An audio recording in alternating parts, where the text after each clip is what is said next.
Hello student, आज हम शुरू करने जा रहे हैं force and law of motion. Physics का इम्पोर्टेंट चैप्टर है ये। तो फोर्स देखो, फोर्स क्या है, कैसे हम डिफाइन कर सकते हैं। पुश और pull on a body is called force. कुछ भी जिसको हम पुश करते हैं, पुल करते हैं, उसको हम फोर्स कहेंगे। किसी भी चीज़ पे अगर हम धक्का लगाते हैं या फिर अपनी तरफ को खींचते हैं तो this is called as a force.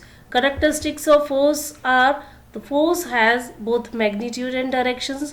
Magnitude भी होता है कि इतनी उससे स्ट्रेंथ के साथ में आपने फोर्स लगाई है, एंड डायरेक्शन भी होते हैं फोर्स में। Making it a vector quantity. क्यों वेक्टर क्वांटिटी बनती है? क्योंकि इसमें मैग्नीट्यूड एंड डायरेक्शन दोनों ही चीज़ें होती हैं, तो इसलिए ये वेक्टर क्वांटिटी है। It is measured in a SI unit of Newton. It is represented by the symbol F। Effect of force देखो क्या क्या है। It can change the speed of the body. Force की वजह से किसी भी बॉडी की स्पीड में चेंज आ सकता है। It can change the direction of the force and law of motion of a body. Direction जो है, बॉडी के डायरेक्शंस को वो चेंज कर सकता है। It can change the shape of the body. ये सारे जो है ये इफेक्ट हैं फोर्स के। फोर्स जो है स्पीड को चेंज कर सकता है, डायरेक्शन को चेंज कर सकता है, शेप को चेंज कर सकता है। Now come to the balanced and unbalanced force. What is balanced force? If the resultant is applied force to is equal to zero, it is called balanced force. For example, in a tug bar game, when the force applied by both team is equal in magnitude, then the rope does not move in either side. This is due to the balance force, in which resultant of applied force come out to be zero। balance force देखो अब क्या है कि if the resultant of applied force is equal to zero, बिल्कुल दोनों की तरफ से बराबर बराबर फोर्स लग रही है, तो क्या होगा कि वो बैलेंस्ड फोर्स होगी। फॉर एग्जाम्पल जो टग बार है, रस्सी खींचते हैं, तो रस्सी खींचने के टाइम पे दोनों ही टीम जो है इक्वल मैग्नीट्यूड में फोर्स लगा रही हैं, तो then the rope does not move in either side. किसी भी तरह की तरफ जो है रोप नहीं जाती है। This is due to the balance force. क्यों होती है? क्योंकि ये बैलेंस्ड फोर्स है, दोनों तरफ से बराबर बराबर फोर्स लग रही है। तो in which resultant of applied force come out to be zero, तो ऐसे में जो रिजल्टेंट फोर्स है वो जीरो हो जाएगी। Characteristics of balanced force do not cause any change of state of any object. Second, balanced force are equal in magnitude and opposite in direction. First जो point था कि they do not cause any change of state of an object, बिल्कुल simple सी है कि दोनों तरफ से बराबर बराबर फोर्स लग रही हैं, तो किसी भी तरह का चेंज जो है ऑब्जेक्ट में, ऑब्जेक्ट की स्टेट में, कि वो रेस्ट में या मोशन में है, किसी भी तरह का कोई चेंज नहीं आएगा। Second, balanced force are equal in magnitude and opposite in direction. Balance force जो है वो मैग्नीट्यूड में इक्वल होती है और डायरेक्शन में अपोजिट होती हैं।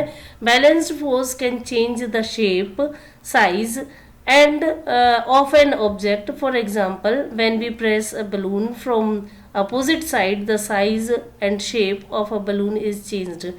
तो जो बैलेंस्ड फोर्स है ये शेप को चेंज कर सकती है, साइज को चेंज कर सकती है। फॉर एग्जांपल, अगर हम बलून को प्रेस करें अपोजिट साइड से, तो उसकी शेप जो है वो चेंज हो जाती है, साइज उसका चेंज हो जाता है। Now unbalanced force. What is unbalanced force? If the resultant of the applied force are greater than zero, वो जीरो थी, यहाँ अनबैलेंस्ड जो है वो ग्रेटर हो जाएगी। The force are called unbalanced force. To move the object, unbalanced force are to be applied from the opposite direction. In case of unbalanced force acting on a body, it moves in the direction of the greater force. Now, unbalanced force can क्या कर सकते हैं? unbalanced force देखो can change the speed and position of the object. Obvious सी बात है कि अगर एक ही तरफ से कहीं फोर्स ज़्यादा लगती है तो उसकी स्पीड और उसकी पोजीशन चेंज हो जाएगी।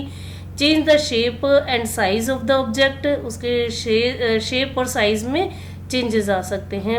सम कॉमन फोर्सेस देखो क्या है कि अगर हम बात करते हैं कि डिफरेंट टाइप ऑफ फोर्सेस के, तो इधर पीछे चार्ट में, फ्लो चार्ट में गिवन है कि दो तरह की फोर्सेस होती हैं, contact force and non contact force.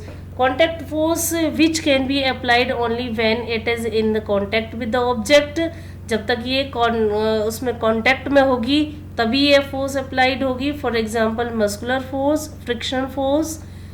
Non contact force में the force which can be applied without contact with object, दूर से ही ये मतलब वर्क करती है। Examples magnetic force, electrostatic force, gravitational force जो होती हैं। तो सम कॉमन फोर्सेस, देखो मस्कुलर फोर्स की हम बात कर रहे थे, तो the force exerted by the human body muscles is called muscular force. जो ह्यूमन बॉडी की मसल्स से जो फोर्स एक्सर्टेड होती है, जो मसल्स के थ्रू जो फोर्स लगेगी, उसको हम मस्कुलर फोर्स बोलेंगे।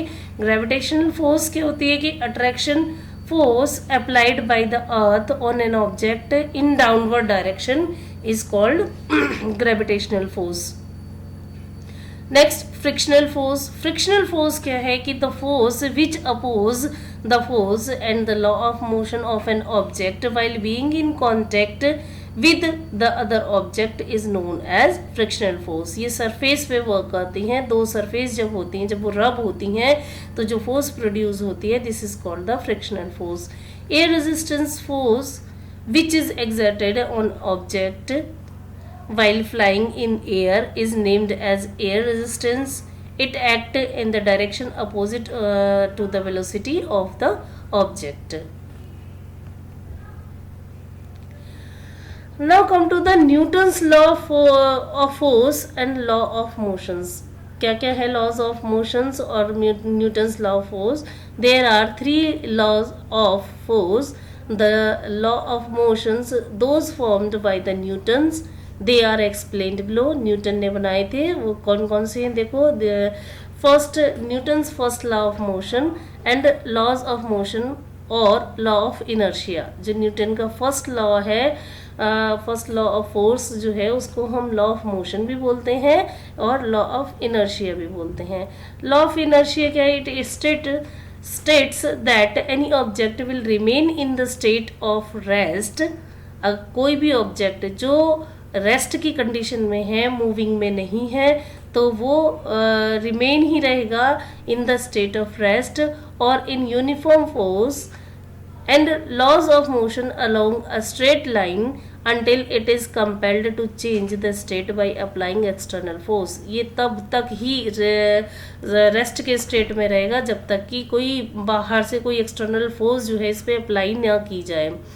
Now what is inertia? Inertia की डेफिनेशन की अगर हम बात करें तो inertia is the property or tendency of every object to resist any change in its state of rest or of uniform force and law of motions। किसी भी object की जो प्रॉपर्टी होती है कि अगर वो रेस्ट में है तो वो रेस्ट में ही रहने की कोशिश करेगा, और अगर वो मूविंग कंडीशन में है तो वो मूविंग में ही रहने की कोशिश होगी। तो this is called the law of inertia. It is measured by the mass of object. The heavier the object the greater will be the inertia. Now here is the picture of Newton's first law. देखो ball है यहाँ पर, an object at rest will remain at rest. Ball जो है वो rest पे है और ये रेस्ट पर ही रहेगी unless acted by the N unbalanced force, या कोई एक्सटर्नल फोर्स जब तक इस पे नहीं लगती है। N object in motion will continue with constant speed and directions unless acted on by the unbalanced force. जब इसको हम पुश करते हैं तो ये मूविंग कंडीशन में, मोशन की कंडीशन में आ जाती है और ये तब तक घूमती रहेगी जब तक कोई एक्सटर्नल फोर्स इस पर नहीं लगेगी। तो न्यूटन्स फर्स्ट लॉ क्या है? Every object persist in its state of rest और uniform motion in straight line unless it is compelled to change that state by force impressed on it. Now we will talk about the momentum. What is momentum? देखो momentum क्या है कि momentum of the body is defined as the product of its mass and velocity। किसी भी object का, किसी भी body का जो है मास कितना है और उसकी वेलोसिटी क्या है, तो उससे हम मोमेंटम को डिफाइन करते हैं। Thus momentum is equal to mass into velocity, और p मोमेंटम को हम शो करेंगे is equal to m into V, where p is equal to momentum, m mass of the body, v velocity of the body. The SI unit of momentum is kilogram meter per second. Change in momentum, it is defined as the difference between final momentum and initial momentum. जो changes आते हैं momentum के अंदर, तो it is defined, कैसे हम कह सकते हैं कि जो difference है final momentum and initial momentum के बीच का, तो इसको हम change in momentum से define करेंगे. Let u be the initial momentum of the body and p be its final momentum, then change in momentum is equal to mv minus mu. mv final momentum and minus mv, जो mu है it is initial momentum. Rate of change of momentum, the rate at which the momentum of an object is changing, known as rate of change of momentum. तो momentum देखो यहाँ पर formula भी given है picture में कि momentum जो है वो क्या है कि p is equal to M V. m mass है, v डिनोट करते हैं वेलोसिटी से. Now application of the momentum, देखो मोमेंटम की क्या एप्लीकेशंस हैं कि a small bullet can penetrate into the body of a man and kill him when fired from a gun because it has a large momentum due to its great velocity. जितनी तेजी से कोई भी चीज जाती है, for a small bullet can penetrate into the body of a man, इतनी तेजी से पेनिट्रेट कर सकती है और किल कर सकती है उसको अगर फायर किया जाए गन से. तो कैसे वो इतनी बुरी तरह से उसको पेनिट्रेट करेगी, इतनी बुरी तरह से इंजरीज करेगी, just because it has the large momentum due to its great velocity.